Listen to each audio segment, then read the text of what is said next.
귀한 찬양 감사드립니다.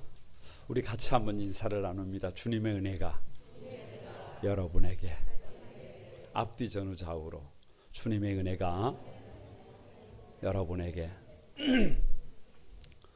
가만히 저를 한번 주목해 보시기 바랍니다. 사람과 동물의 차이가 여러분 뭔지 아십니까?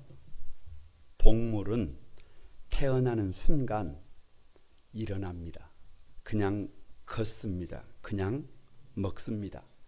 하루 이틀이 지나면 그냥 껑충껑충 뛰어다닙니다.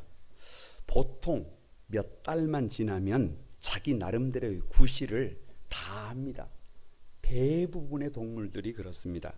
스스로 생존이 가능합니다. 그런데 인간은 가장 약한 존재로 태어납니다. 그냥 벗은 몸으로 태어납니다. 태어나서는 할 수 있는 것이 그냥 아무것도 없습니다. 보호해 주지 않으면, 지켜주지 않으면, 가르쳐 주지 않으면 생명 자체를 보존할 수가 없습니다. 동물들이 인간을 볼 때 참 불쌍한 존재예요. 왜? 너무 약한 존재라 아마 사람을 보면 웃을 것입니다. 그래서 인간은 만남이 중요합니다. 아니, 교육이 중요합니다. 왜냐? 만나는 대로, 교육하는 대로 사람은 빚어지는 것을 믿습니다. 어렸을 때는 부모를 잘 만나야 합니다. 아멘을 좀 크게 하세요. 장성하면서 친구를 잘 만나야 합니다. 결혼 정년기가 되면 배우자를 잘 만나야 합니다. 끝으로 가치 있는 삶을 살려면 스승을 잘 만나야 합니다. 다시 말씀드리지만 인간은 교육적인 존재예요. 어떻게 교육을 받느냐에 따라 인생은 얼마든지 달라집니다. 교육에서 가장 중요한 것이 뭐냐? 스승이에요. 무엇을 어떻게 배웠느냐, 내용도 중요하지만 내용보다 더 중요한 것이 누구에게 배웠느냐, 그것이 중요합니다. 그래서 스승이 중요한 줄로 믿습니다. 이런 말이 있어요. 한평생 살면서 진정한 스승이 있다면 그 사람은 성공한 사람이다. 묻습니다. 여러분에게는 그런 스승이 있습니까? 여러분에게는 그런 평생 여러분의 멘토가 될 스승이 있습니까? 아무리 힘이 들어도, 아무리 버거워도 그 스승이 말하면 그 말을 이루기 위해서 정말로 몸부림치는 그런 스승이 여러분에게 있습니까? 그러면 여러분은 성공한 사람이에요. 그런 스승이 있는 사람이라면 복 있는 사람입니다. 왜요? 좋은 스승을 만나면 인생의 목적이 생깁니다. 좋은 스승을 만나면 삶의 모범이 됩니다. 좋은 스승을 만나면 삶이 존귀해집니다. 그래서 모든 위대한 인물의 뒤에는 좋은 스승이 있는 줄로 믿습니다. 가만히 자녀들을 위해서 기도할 때 가장 큰 기도가 뭐냐? 주여, 만남의 축복을 허락해 주십시오. 좋은 친구를 만나게 해 주십시오. 좋은 배우자를 만나게 해 주십시오. 그리고 좋은 스승을 만나게 해 주십시오. 그렇게 기도합니다. 그런데요, 혹여라도 좋은 부모를 만나지 못해도 괜찮아요. 좋은 친구를 만나지 못해도 상관없어요. 좋은 배우자를 만나지 못해도 괜찮습니다. 좋은 스승을 만나지 못해도 괜찮습니다. 왜냐하면 우리는 하나님을 만나면 우리 하나님이 부모님이 되실 것을 믿습니다. 친구가 될 것을 믿습니다. 좋은 배우자가 될 것을 믿습니다. 그리고 좋은 스승이 될 것을 믿습니다. 우리가 살 길 46번째. 여러분, 왜 46번째라고요? 그냥 이사야 46장입니다. 다 같이 스승 되시는 하나님. 왜 스승 되시는 하나님이냐? 스승의 주의를 앞두고 이사야 46장을 가만히 펼쳐서 읽어보는데요. 3절에 이렇게 말씀하십니다. 배에서 태어남으로부터 내게 안겼고 태에서 남으로부터 내게 업힌 너희여라고 말씀하십니다. 고민이 없어요. 고민이 없어. 누가 이렇게 우리를 따뜻하게 안아주시겠어요? 누가 우리를 이렇게 따뜻하게 업어주시겠어요? 누가 우리를 그렇게 따뜻하게 품어주시겠어요? 누가 우리를 반드시 구해내시겠어요? 우리 하나님밖에 없음을 고백합니다. 그래서 다 같이 하나님은 나의 참 스승이십니다. 그 고백이 저와 여러분의 고백이 되기를 바랍니다. 스승의 주일 참 스승 되시는 하나님의 요청이 뭐냐? 첫 번째가 우상은 무너진다는 거예요. 여러분, 오늘은 스승에다가 초점을 맞추는 거예요. 거침없이 세 사람이 길을 가면 그 중에 한 사람은 스승입니다. 각 부서에서 각 기관에서 여러분, 설교하는 저 스스로도 오늘 주신 말씀을 마음에 새겨야 합니다. 다 같이 한번, 우상이 된 스승은 무너진다. 여러분 1절을 한번 같이 읽습니다. 다시 읽습니다. 시작. 벨은 엎드러졌고 느보는 그부러졌도다. 그들의 우상들은 짐승과 가축에게 실렸으니 너희가 떠매고 다니던 그것들이 피곤한 짐승의 무거운 짐이 되었도다. 여기 1절에 등장하는 벨과 느보가 뭐냐? 바벨론을 상징하는 우상들입니다. 벨은 전쟁의 신이에요. 여러분, 바벨론을 전쟁하는 기계라고 그래요. 세계 최강대국입니다. 바벨론의 군대 앞에 수많은 나라가 패망했습니다. 아무리 생각을 하고 또 생각해도 바벨론은 세계 그 어느 나라도 감히 견딜 수 없는 세계 최강대국입니다. 여기 벨이 바벨론의 벨이에요.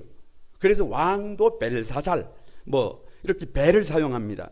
우상의 이름이 나라의 이름이고 우상의 이름이 왕의 이름이에요. 여기 누보는 지식의 신이에요. 그러니까 여기 벨과 느보는 바벨론 그 자체예요. 다시 말하면 그 시대의 바벨론은 마음만 먹으면 모든 것을 다 할 수 있어요. 힘이 있습니다. 능력이 있습니다. 권세가 있습니다. 이것이 스승의 위치입니다.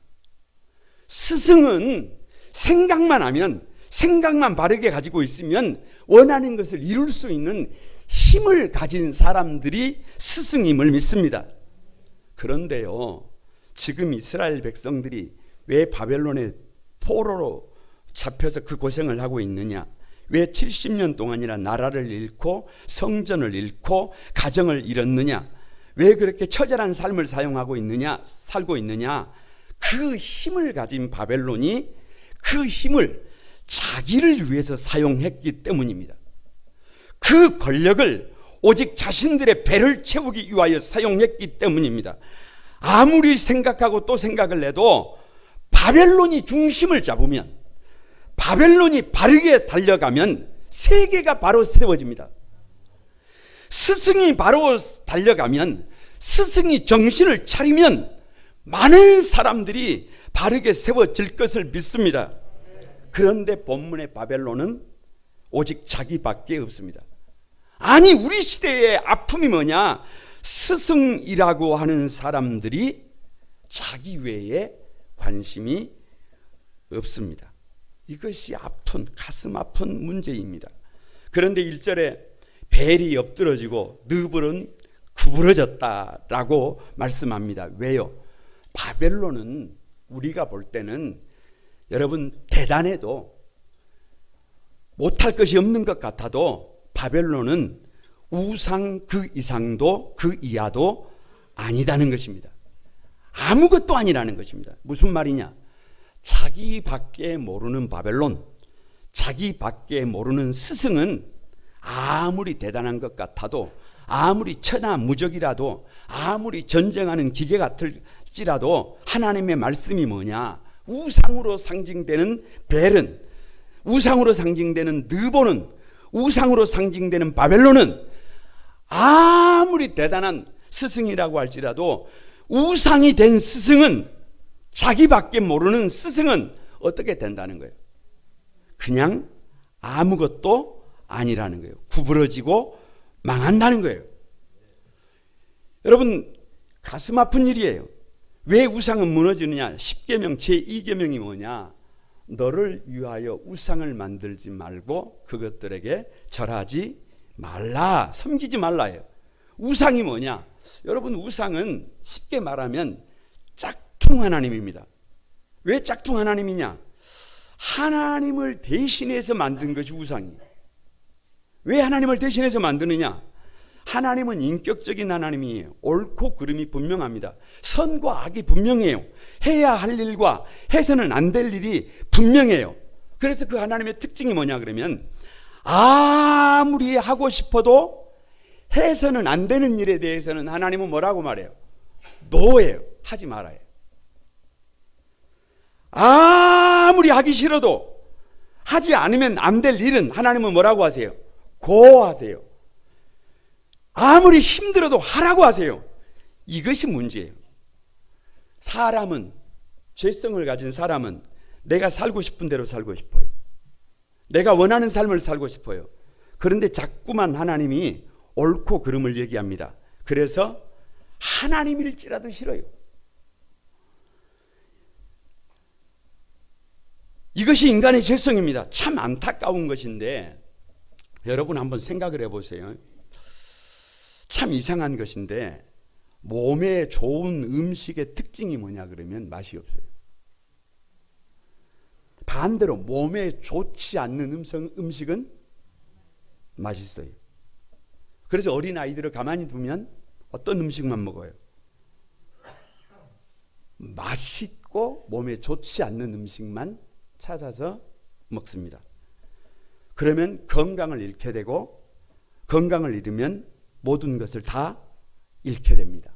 그래서 부모들의 관심이 뭐냐 그러면, 맛이 없을지라도 좋은 음식을 만들어서 아이들을 잘 먹이는 거예요. 그래야 자녀들의 건강을 지킬 수가 있습니다. 먹는 음식만 그런 것이 아닙니다. 농사 짓는 사람들은 잘 알아요. 땅은 가만히 두면 결코 알곡을 내놓지 않습니다. 반드시 땅을 갈아엎어야 하고, 알곡을 뿌려야 하고, 씨앗을 뿌려야 하고, 정성을 쏟아야 하고, 수고를 해야 알곡을 수확할 수가 있습니다. 이것은 땅이나 사람이나 모두가 다 매 한 가지입니다. 그래서 하나님은 자신을 위하여 우상, 짝퉁 하나님을 만들지 마라. 하나님을 모셔야 될 그 자리에다가 우리 욕심 때문에 우리가 원하는 것을 그 어떤 형상이라도 만들지 마라. 그것들에게 절하지 마라. 그것들을 섬기지 마라. 왜요? 망한다는 거예요. 아무리 만들어도 짝퉁 하나님을 가지고는, 우상을 가지고는 답이 안 나옵니다. 그래서 타락한 인간이 하나님을 대신해서 여러분 짝퉁 하나님을 만들어내는데요, 돈과 권력과 섹스와 수많은 탐욕의 부산물들이 우상이 되는데요, 창세기부터 계시록까지 주제가 뭐냐 그러면 그 우상을 숭배하면 망한다는 거예요. 이스라엘 백성들이 여러분 언제 흥망성쇠를 경험했느냐? 우상을 버리면 살고 우상에게 매이면 망하는 거예요. 그러니까 여러분, 하나님을 모셔야 할 그 자리에 우리가 원하는 것을 만들어서 아무리 붙든다고 해도 그것은 어떻게 돼 있다는 거예요? 망하게 돼 있다는 거예요. 명심해야 합니다. 왜 우상은 무너지느냐? 여러분, 진짜 우상이 뭘까요? 진짜 우상이 뭐예요? 진짜 우상은 바벨론이 아닙니다. 진짜 우상은 저와 여러분이 바벨론이 되는 것입니다. 하나님을 모셔야 할 그 자리에 내가 앉아 있어요. 그래서 다른 사람의 선악을 판단합니다. 나의 욕심이 그 자리에 앉아 있어요. 그래서 내가 커져 있어요. 그래서 나밖에 모릅니다. 그러면 그것이 우상이에요. 하나님이 원하는 삶이 아니라 내가 원하는 삶을 살려고 합니다. 도무지 물러섬이 없습니다. 그러면 아무리 예수를 믿어도, 아무리 믿음으로 산다고 해도, 아무리 스승의 자리에 있다고 할지라도, 아무리 리더의 자리에 있다고 할지라도 여러분 그냥 그것으로 끝입니다. 그래서 우상을 깨는 것이 뭐냐? 우상을 깨는 방법은 다른 것이 없어요. 나 자신을 깨뜨리는 것입니다. 더 이상 나 자신을 위하는 삶이 아니라 다른 사람을 위하는 삶으로 삶의 방향을 바꿔야 해요. 주님이 나에게 주님이 되어주셨던 것처럼 나도 다 같이 누군가에게 산타클로스가 되어주는 거예요. 주님이 되어주는 거예요. 예를 들면 저와 여러분이 하나님이 주신 돈을 가지고 있어요. 힘을 가지고 있어요. 권력을 가지고 있어요. 은사를 가지고 있어요. 그런데 그것을 나를 위해서 쓰면, 나만을 위해서 쓰면 여러분 그것이 우상이 됩니다. 그런데 하나님 주신 그것을 가지고 지극히 작은 소자 한 사람을 위해서, 다른 사람들을 위해서 사용하면 여러분 우상이 깨집니다. 불안이 떠나갑니다. 모두가 망한다고 할지라도 결코 망하지 않습니다. 여러분 혹 스승의 자리에 앉아 계시는 분이 계십니까? 다른 분들에게 주시는 말씀이 아니라 이 땅에 살아가는 우리 모두는 우리 자녀들에게 스승이고, 이 땅에 살아가는 모든 사람들은 여러분 반드시 명심해야 합니다. 내가 우상이 되면 그것으로 끝입니다. 반드시 망합니다. 옆 사람을 한번 축복합니다. 우상을 만드는 사람, 우상이 되는 사람 망한다. 아무리 대단해도 방법이 없다. 여러분 마음속에 새기시길 바랍니다. 두 번째 스승의 주일, 참 스승 되시는 하나님의 가르침이 뭐냐? 진정한 아름다운 스승의 모범을 보여주십니다. 3절 한번 봅니다. 3절 다 같이 읽습니다. 시작. 야곱의 집이여, 이스라엘 집에 남은 모든 자여, 내게 들을지어다. 배에서 태어남으로부터 내게 안겼고 태에서 남으로부터 내게 업힌 너희여. 자 보세요.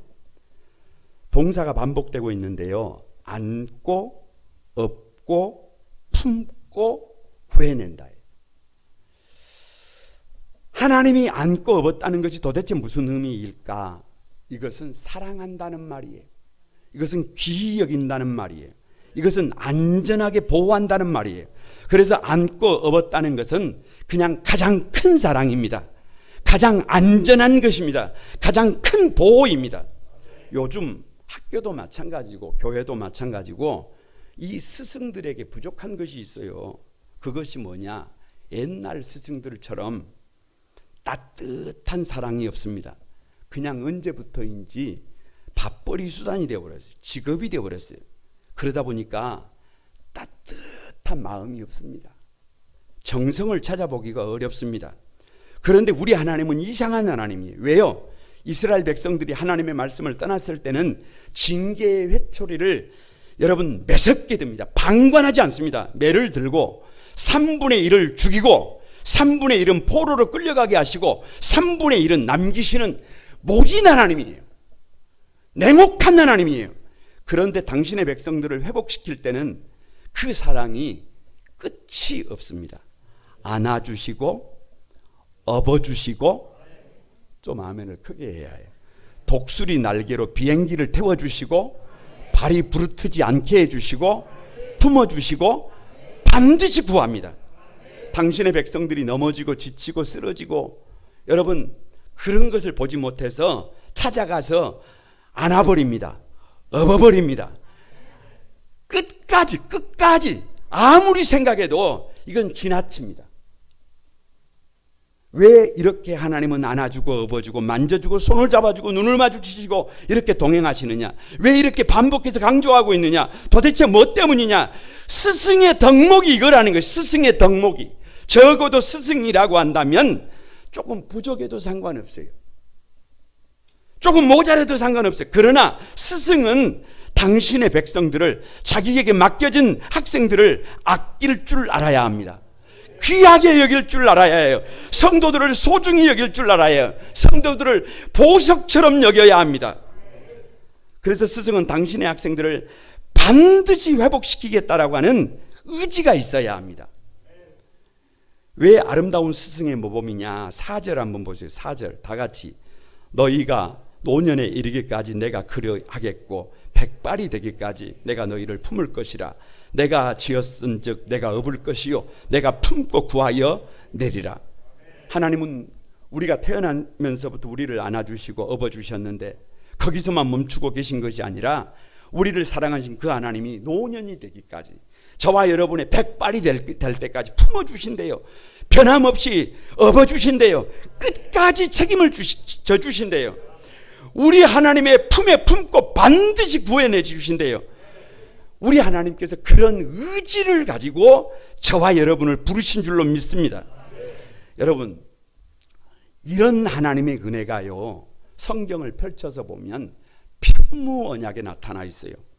짐승을 잡아서 쪼갰어요.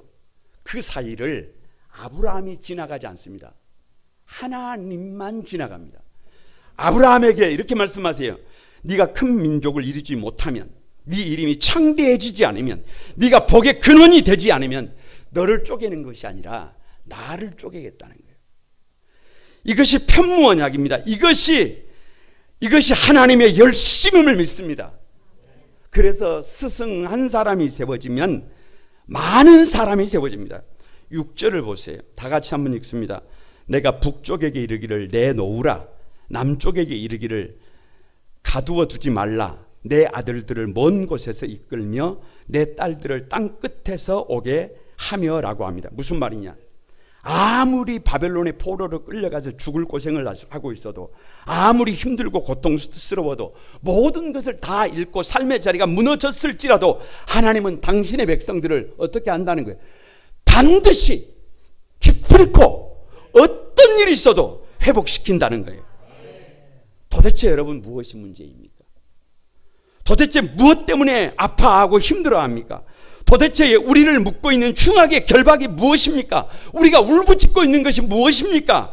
하나님께서 안고 업고 품으서라도 반드시 흉악의 결박을 풀어주실 것을 믿습니다. 우리를 건져주실 것을 믿습니다.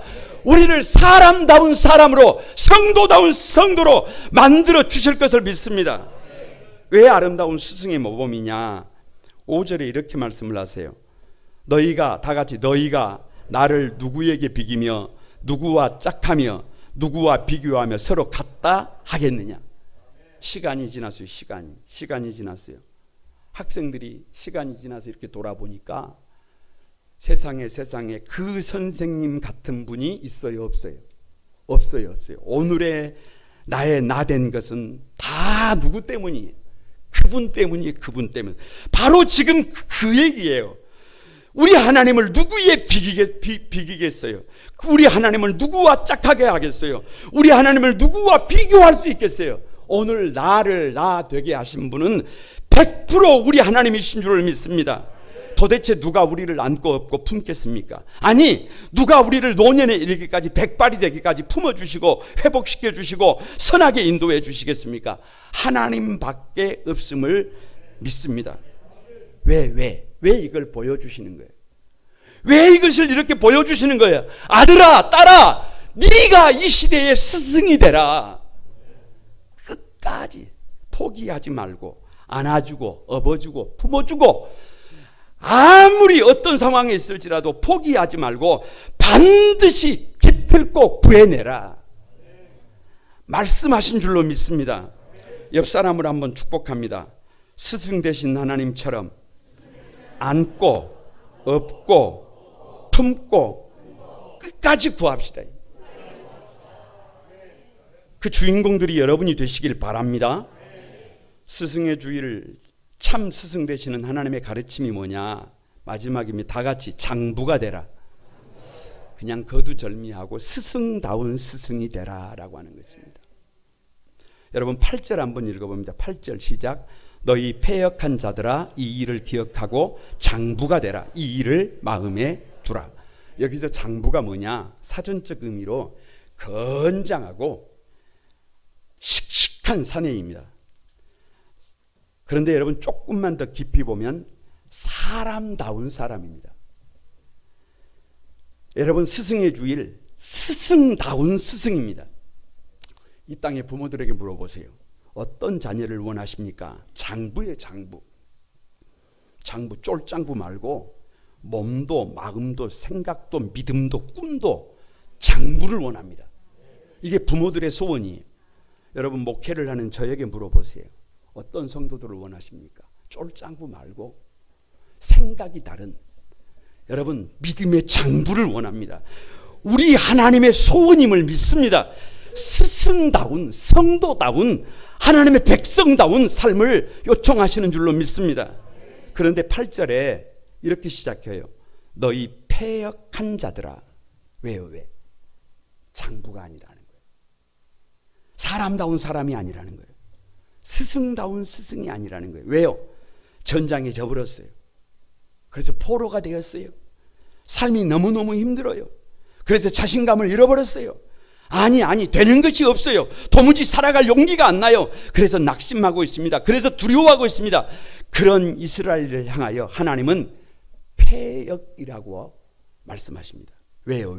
왜 그렇게 뭘 잘못했다고 패역이라고 하십니까?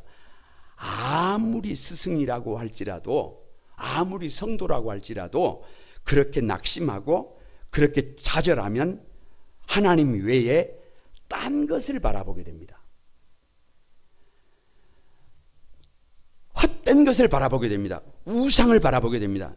그래서 돈밖에 없다는 말을 합니다. 그래서 힘밖에 없다는 말을 합니다. 그래서 세상 것을 의지합니다.